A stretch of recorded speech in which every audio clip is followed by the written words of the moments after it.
বিশেষ একজনে অর্ডার করেছে, তার পছন্দ মতন এই নুডলসটা রান্না করব খুবই সিম্পলভাবে। আশা করি আপনাদের খুবই ভালো লাগবে এবং কাজে আসবে। সে আর কেউ নয়, মাই ডটার। হ্যালো ভিউয়ার্স, আসসালামু আলাইকুম। আশা করি সবাই ভালো আছেন। এই লাচ্ছি সেমাইটা ঈদের দিন রান্না করার জন্য এনেছিল, কিন্তু এটা আমি রান্না করিনি। আমি নিজের হাতে লাচ্ছি সেমাই বানিয়ে তারপরে ঈদে রান্না করেছি। নুডলস রান্না করব খুবই সিম্পলভাবে। আশা করি আজকের নুডলসের রেসিপি আপনাদের ভালো লাগবে এবং কাজে আসবে। আমি খুবই সিম্পলভাবে নুডলসের রেসিপিটা করব।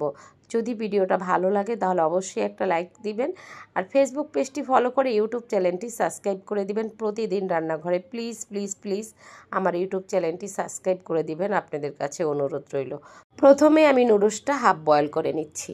আমার মনে হয় সব বাচ্চারাই চিকেনটা খেতে খুবই পছন্দ করে, তো আমার মেয়ে অর্ডার করেছে চিকেন দিয়ে নুডলস রান্না করতে হবে।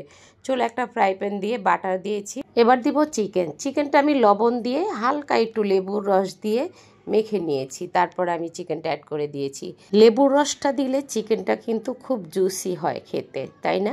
একটা পেঁয়াজ আমি একটু মোটা সাইজ করে কেটে তারপরে ভাজে ভাজে খুলে নিয়েছি।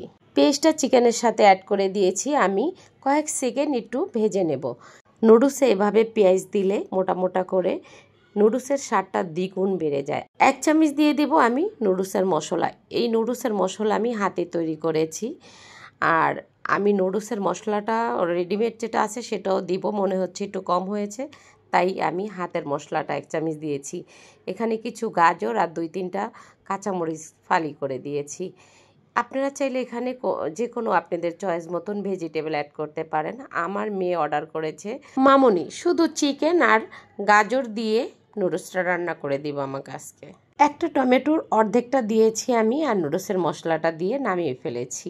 এই নুডলসটা খেতে এতটাই মজা হয়েছে আপনাদেরকে বলে বোঝাতে পারবো না। আমার আজকের নুডলসের রেসিপিটা আপনাদের কেমন লেগেছে অবশ্যই কমেন্টে লিখে জানাবেন, আর আপনাদের যদি কোনো পছন্দের রেসিপি থাকে তাহলে অবশ্যই আমাকে কমেন্ট করবেন।